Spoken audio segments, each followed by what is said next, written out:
Barcelona, Benfica, 0-0 at the Camp Nou. The Champions League in question, but still in question, should we say. With some saying Barca don't control their own destiny. Maybe they do. Some positives, some negatives. We're going to talk about all that today in the 5 headlines for Barcelona against Benfica in that 0-0 draw.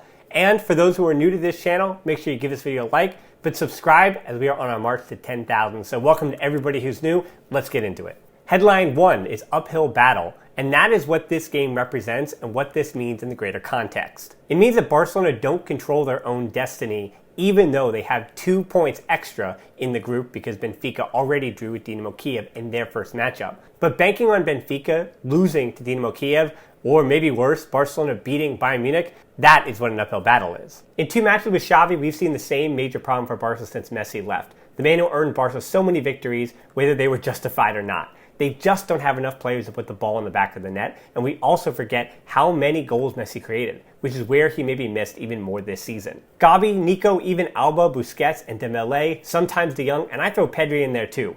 A bunch more on most of those names later on. They all get you almost there with their key passes and line-breaking runs, but they all take you to the final third, but don't always deliver the final ball or finish a chance. And that's unfortunately the difference between a win and a loss in so many of these very, very close games. Listen, I'm loving the way that this Xavi team is playing. I'm enjoying Xavi's tactics, and I'm happy with the energy and fight that this team now looks like they have. But unfortunately, the same major issues that Koeman dealt with are still prevalent in this squad. And this game was a reminder that this is a work in progress, and this is Xavi's only his second game with still so many injuries and maybe even a transfer window down the line that could change everything. Headline 2, Sergio Busquets is still at that level. You heard that right. Busquets is probably my man of the match for this one. And more importantly, after Espanyol and Benfica, still a small sample size, but the way that Barcelona completely fell apart when Busquets hit the bench against Espanyol, and then today against Benfica, just how valuable he was to Barcelona on the press and controlling that matchup against what is one of the bigger teams in Portugal and a team that should not be taken lightly. But Busquets looked like he has found the form that he has with Spain and is back to being the influential player that he should be because Barcelona have more of the ball. He touched the ball 111 times, hit 3 key passes, won 12 of his 17 duels, and helped support Nico and Demir on the press. He's just so much more influential under Xavi already. And the moment that sticks out most to me in this game was a play that didn't even lead to anything. It was late in that second half. Lenglet has the ball, and Gavi tries to make a run that if Lenglet had found the ball to him around the right back, then Barcelona would have been in behind that back line. Busquets notices this. Lenglet doesn't, so he doesn't hit the pass. Busquets immediately calls for the ball, which Lenglet gives him 5 or 6 yards horizontally, and then Busquets immediately tries to force that ball as a through ball between that center back and the right back. So he actually found the second angle that was available there after Lenglet missed the first one, and that's the level that Busquets is operating right now. Even though Nico and Gavi and of course Pedri when he comes back, these midfielders are so important. And Frankie de Jong, he's a podcast conversation, not one for this match against Benfica because he did 2 different things in 2 different halves.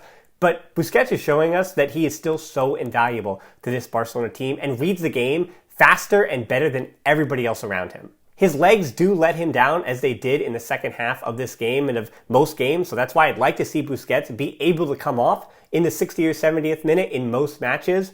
But to see that Busquets is able to play at this level, especially when Barca has 60% of possession, shows that Xavi is willing to play a system that caters back to Busquets' strengths instead of what we were seeing under Koeman. 3. Barca need to move the ball quicker, and this is the headline that I think needs a lot more explanation because it really is one of those dominoes. Because I say they need to move the ball quicker, but there's a lot that goes into it, and I think it actually, unfortunately, in this game starts with the 18-year-old Yusuf Demir. He was coming into this game as a starter, being on the fringes of the club, to starting the most important game of the year, and he was 4 inches away from scoring a brace and changing his entire legacy at the club. He was given the same task as Abde and Ilias against Espanyol, and he did fine against a more talented team and a left back that he needed to take seriously in Grimaldo. And for me, it's totally okay that Demir wasn't ready for this game.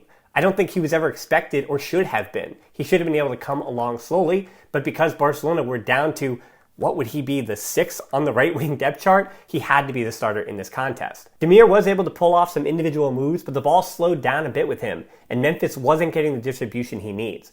You just see how dangerous Memphis is when Ansu is buzzing around up there pulling defenders. So Demir not moving the ball quick enough to Memphis slowed everything down behind them. But that's not to say that Nico and Gavi did anything wrong, because I was still very impressed with the two interiors, and that leads us into headline 4. Because headline 4 is that Gavi and Nico will, not now, but will boss this press for Barcelona. Nico bossed that first half, 4 key passes, and he has been Barcelona's best player and most influential player on this press so far, whether in the 3-4-3 or when it shifts to a 4-3-3. Nico's energy has been invaluable so far. And Gavi showed the spark in the second half, winning balls without fouling, getting more comfortable in his positioning near Memphis, while Frankie was making more runs upfield.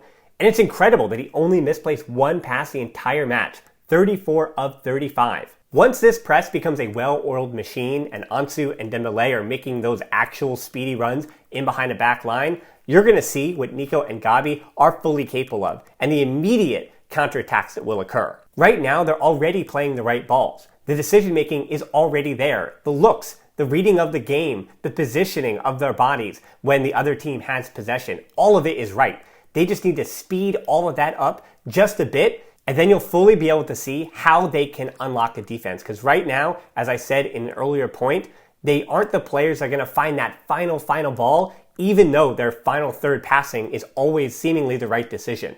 It just isn't quick enough, along with the personnel that's around them, to get the job fully done. And as I said, it comes down to goals and no goals. Those are how you decide these games. 5, and I think the thing that decided this game the most is that Barcelona's luck felt like it ran out in this match. Against Espanyol, you could say that it was a penalty or not on Memphis. Probably not. But Barcelona got a little lucky, and they won the Catalan derby 1-0 on the slimmest of margins. Against Benfica, who were a good team who was fighting for a draw on the road, they didn't get the same luck. The Blaugrana were offside 8 times compared to Benfica's 3, and one of those was the game winner by Araujo that was definitely offside. But then he gets injured on the knee slide, and that's the bad luck on top of the bad luck. The only counter-argument was Ter Stegen's 2 saves. You want to call those luck? And then that miss at the end, almost at the death. Barcelona almost got knocked out of the Champions League. Is that miss wide a bit of luck and good luck in Barca's favor? Well, we'll still have to see if Barca can make their own luck. Because the final test in this Champions League group stage is, of course, Bayern Munich. And for all those who say that Barca control their own destiny, they still do. But against Bayern, they'll have to make their own luck. And I'm actually fairly positive, not only about this game, but moving forward. And that is an institutional trust and patience that I'm going to give this manager. It wasn't pretty against Benfica. They were playing for the draw, sure. And this is only game 2 for Xavi. But it didn't knock them out like a loss would have. So like Xavi said in his postgame, he'll challenge his players against Bayern. His biggest magic trick yet would be to convince them that they are capable of a win. Because yes, in theory, Barcelona do control their own destiny in the Champions League. And in a sense, you control your own destiny with what you do with your time. I'm glad that you spent all of your time watching this video. If you give us a like, subscribe, that'd be helpful. Also be on the lookout for a podcast coming sometime tomorrow, because I have got the Thanksgiving holiday to worry about here in the US. So happy Thanksgiving to everybody who celebrates. But most importantly, as always, until next time, Forza Barca.